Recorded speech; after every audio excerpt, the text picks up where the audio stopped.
الفصل الثامن. رحلة يوسف مع الأعراب لم تستمر سوى عام.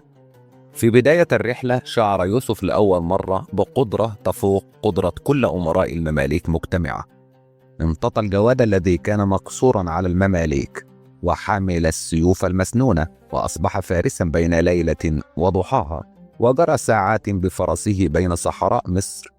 والروح ثرة وقدرة المماليك تتضاءل، والخيول ليست لهم فقط، وليست حقرا على الجنود، ولكن طوال العام ويوسف في خصام دائم مع نفسه ومعتقداته.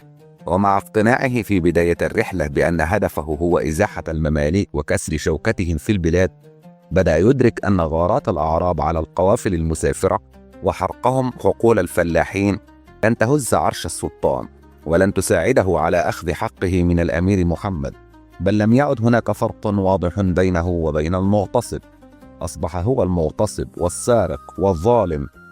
ومع أن الأعراب كان لهم منطق وفكر، وكانت تؤكد على أهمية إذلال المماليك، وأن إذلال المماليك لن يكون سوى بالتوضيح للعامة أنهم سيعجزون دوما عن حمايتهم وحماية ممتلكاتهم. مع كل ذلك شعر يوسف بغربة كبيرة وتوحش داخل النفس، فلم يقتنع بأن إذلال المماليك يجب أن يكون بكسر العامة وشقائهم. ومع اقتناعه التام بأن حماية المماليك زيف وسراب، وأن العامة ستقهر على يد المماليك وعلى يد الأعراب، كان بداخله يفهم قهر المماليك ويستسيغه أكثر. فبالنسبة ليوسف قهر المماليك محسوب ويمكن توقعه، يأتي دائما وقت الفقر ويطول من يعترض أو يتكلم. أما قسوة الأعراب فكانت تطول أي رجل أو امرأة أو طفل، ولا تتبع أي نظام، وكأن الظلم بنظام مفهوم ويمكن التأقلم معه. يوما خلال العام وأثناء غارة على حقول الفلاحين، شق بسيفه أحد جنود المماليك وقتله، فصرخ زميله في نشوة وقال في زهو: أخذت بثأرك يا أخي، ليت العامة كلهم في شجاعتك. ولكن يوسف لم يكن يستسيغ القتل ولا يمارسه بانتظام. عندما استلقى على مخدعه في خيمته لم ينم، وطغت شفقته على الجندي الغارق في دمائه، وقال لرفيقه: وليس الأمير محمد، كيف ثأرت لنفسي؟ قال الرفيق في تأكيد: كلهم سواء، كسرتهم وأذللتهم، فلماذا تشعر بالقلق؟ طغت الشفقة على نفسه وكأنه قابيل بعد مقتل أخيه، وصرخت النفس: بيا ويلتى، أعجزت أن أتوقف أو أفكر، ليس للقتل رجعة، ولم يعد للنفس هيبة، وإن لم يعف عني ربي أبقى في ضلال إلى يوم الدين. كان يظن أن لحظة القتل سيمتلك قدرة تفوق قدرة كل البشر، وسيشعر بنفسه سلطانا على العالم، ولكنه شعر بضعفه وهزيمته، ولم يصب الإشباع جسده كما وعده رفيقه من رؤية الجندي طريحا بلا حراك. قال رفيقه في غضب: لست رجلا، ربما تذكر أمراءهم لا يترددون في القتل والنحر، أي مقاتل أنت؟ تفكر في مقتل جندي من المماليك؟ كلهم يستحقون الموت. لو كان الجندي أمسك بك لكان سيسلمك للمماليك، وكانوا سيحضرون لك المعاصر ويعصرون جسدك حتى تفقع عيناك من الألم وتنبثق الدماء من أذنيك. تمتم وقد أيقن نهاية رحلته مع الأعراب. يفعل الله ما يريد. ليتني بغرورك وقدرتك أعرف من يستحق الموت ومن يستحق الحياة. لم أصل ربما لشجاعتكم، اعذرني يا أخي. فقال الرفيق في احتقار: تستحق أن يغتصب منك الأمير امرأتك، أنت كغيرك من العبيد. لو اختار العبد مصيرا بعد أن يعتقه سيده لاختار بيت سيده سكنا، وخدمة سيده غاية. لم يجب يوسف، وبلاؤه لم ينتهي، وقلبه لم يغفر. وعندما رحل عن الأعراب ترك الأموال الطائلة التي سرقها، ولم يأخذ سوى أشيائه القليلة، وترك كل مصر إلى الشام، وبدأ يعمل هناك في التجارة، ويبعث لأهله يطمئنهم بعد أن تغيب عنهم عاما بلا كلمة أو رسالة. في الشام استقر يوسف وقلبه لم يستقر. اشترى الجواري الجميلات، وعاش في بيت من 3 طوابق، وأنجب الولد والبنت، ولم يتزوج، ولم يستطع نسيان الظلم الواقع عليه، ولا استطاع العودة لمواجهة مماليك مصر.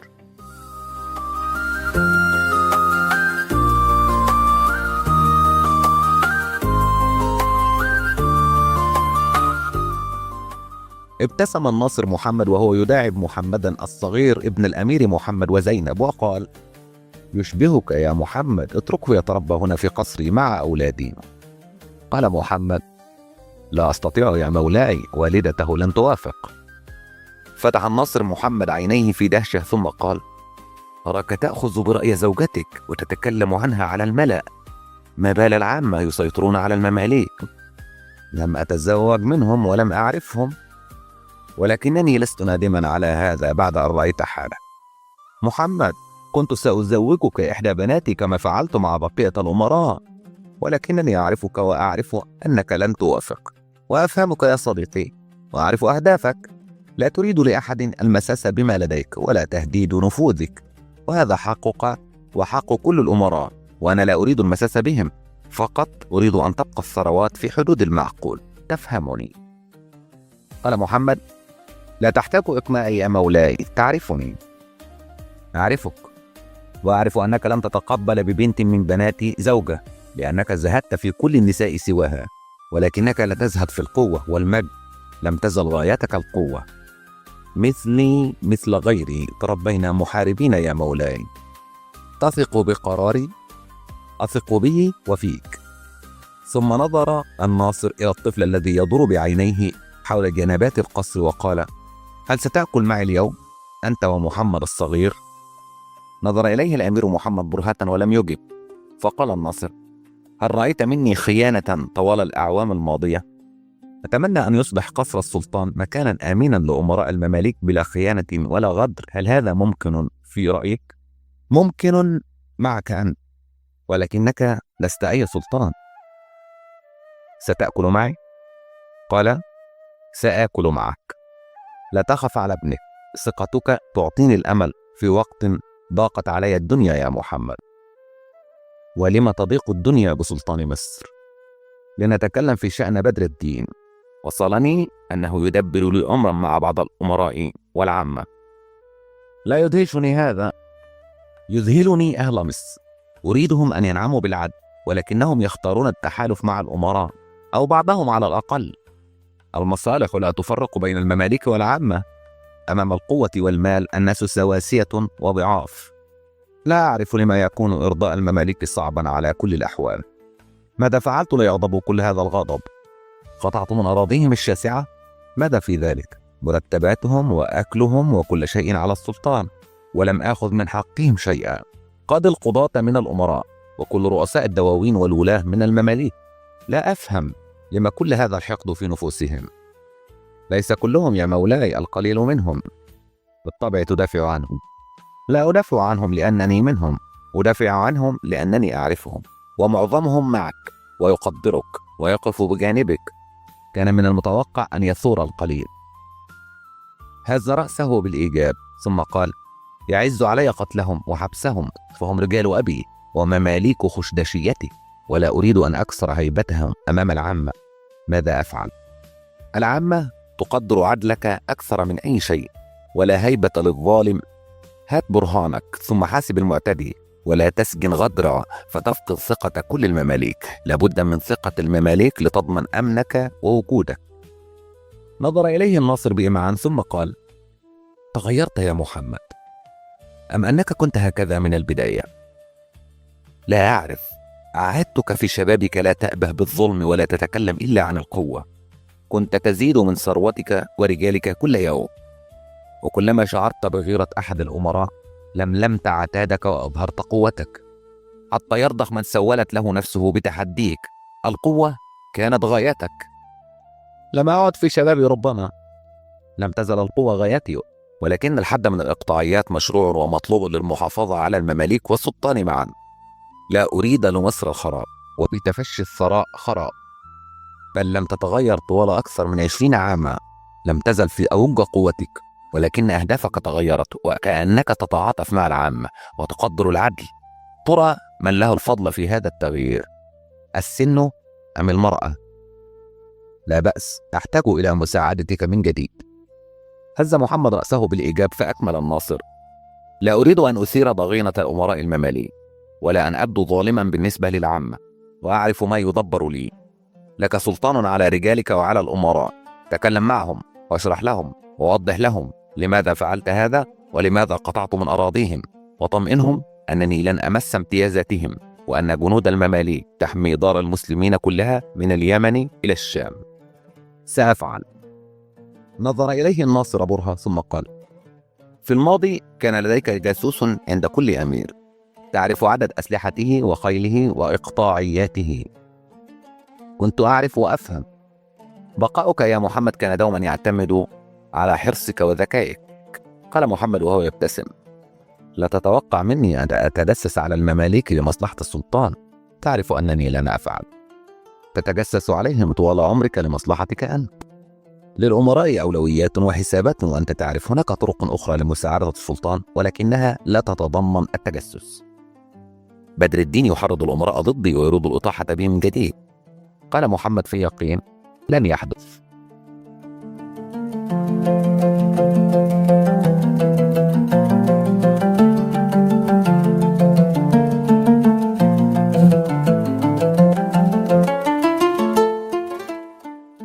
الأمير محمد كان جنديا منذ انتهى به المطاف إلى قلاع المماليك، ولم يكن يبغي سوى القوة والنظام والاستقرار والأمان، ويهدف إلى الفتوحات والإنجازات العسكرية. منذ البداية فهمت زينب وأيقنت أهدافه وكانت تساعده على تحقيقها لو استطاعت. رتبت كل عمرها حوله ومعه، ونفسها تبحث دوما عن هذا الضعف الكامن بداخله لها وهي بالذات.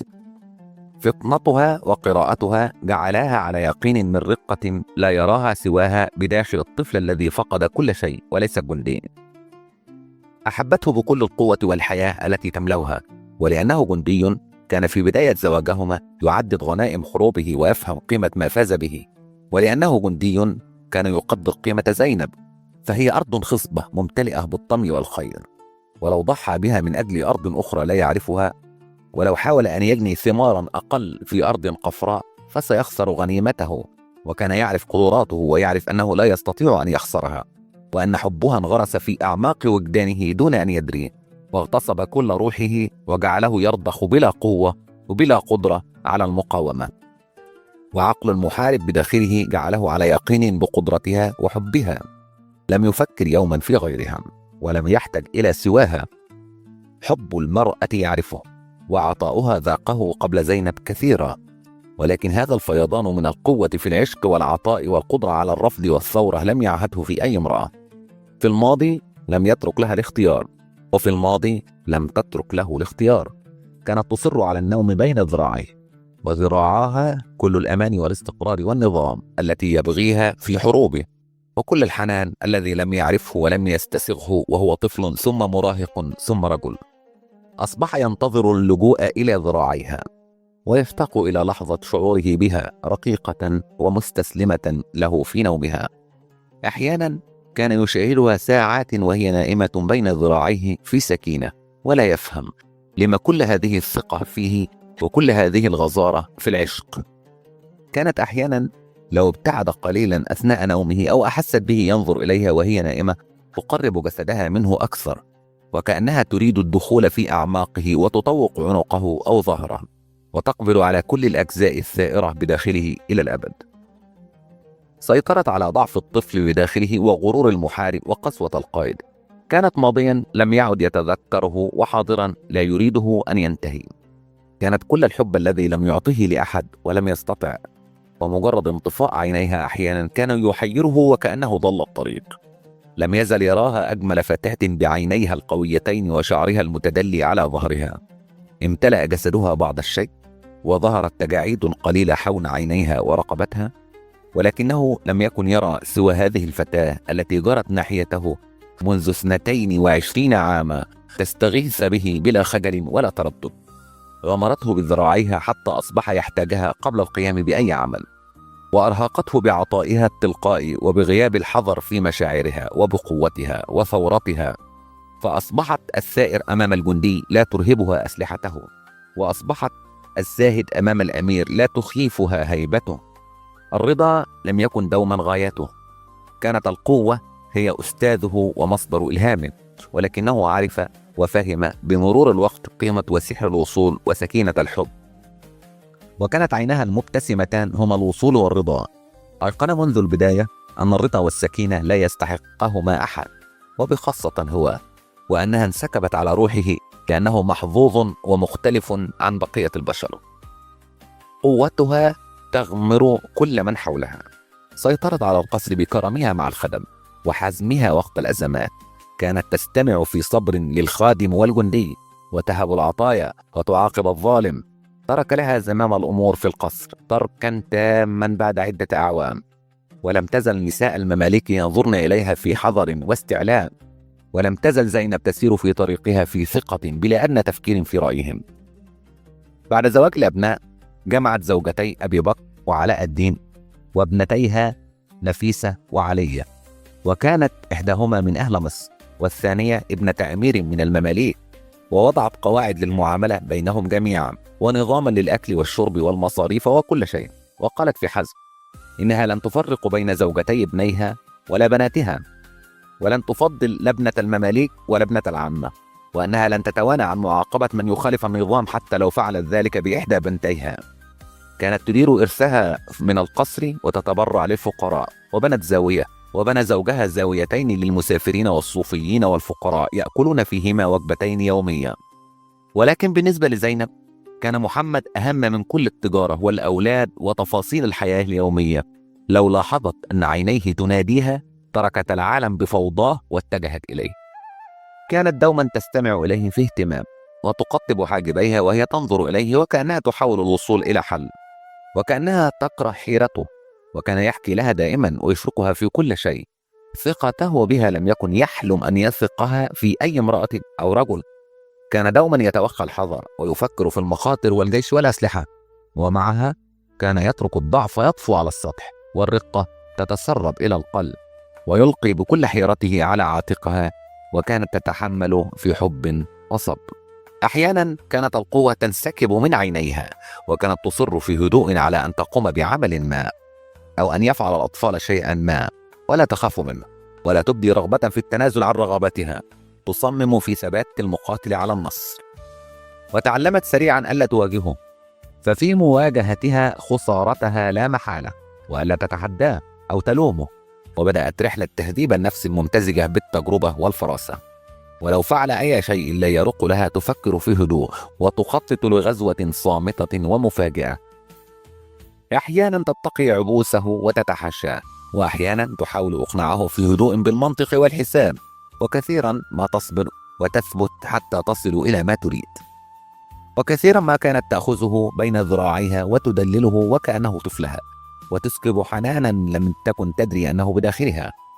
تضع رأسه على صدرها وتضمه، وكأنها تريد أن تذيبه داخل قلبها، وتهمس له بكم تحبه، وكيف أنها لا تستطيع أن تشعر بكل هذا التوقي والحنان إلا ورأسه على صدرها وكأنه وليدها. شعوره بعشقها الممتزج بكل الألوان الرقيقة والصارخة، الهادئة والعنيفة، كان يجعله دوما محاربا يشك أحيانا على الهزيمة، ويذهب لاستقبالها بصدر رحب. في بعض الغزوات للهزيمة انتصارها الخاص وجمالها البراق.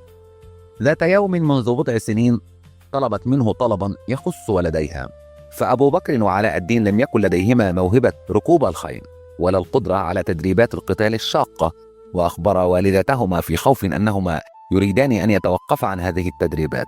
وكان أبو بكر في سن 14 وعلاء الدين في 13. كانت تعرف واقع هذا الخبر على الأب، وظلت تفكر أياما كيف تفاتحه. وعندما جلست بجانبه وشرحت له في رفق أنهما ليسا جنديين ولن يكونا مثله، وأن هذا ربما أفضل لهما لأن حياته صعبة وممتلئة بالمخاطر، شعرت بغضبه ينبثق من عروقه وظلت ساكنة، وهو يقول في حسب إن هذا غير جائز، وأنهما سيستمران في التدريبات شاء أم أبيا.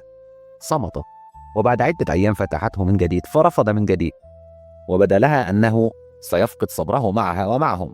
قال في حسب: لا أريد كلاما في هذا مرة أخرى.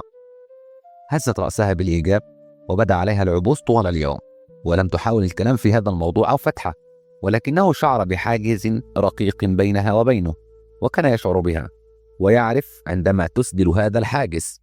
أحيانا يكون رقيقا شفافا، وأحيانا جافا، ولم يكن يستطيع إغضابها كثيرا. لم يكن يتحمل هذا الحاجز ولا يعرف لماذا يشعر به بهذه الحساسية. جلس بجانبها وقال على مضض: يمكنهما الطاقة. ابتسمت وربطت على يده وقالت: لا تغضب منهما، ليس كل أبنائك مثلك، لا أحد مثلك يا محمد. وعندما ذهب ليخمد ثورات الأعراب ويعاقب من سرق ونهب منهم، كانت تنتظره في ترقب وتفهم أهدافه، وتعرف أن زوجها لديه 3 أهداف في عمله: النظام والاستقرار والأمن. وإذا حقق هذه الأهداف ال3 يشعر بالرضا والنجاح، ويعرف أن البلاد ستستمر، وأن الخير والعدل سيعمان على أهل مصر.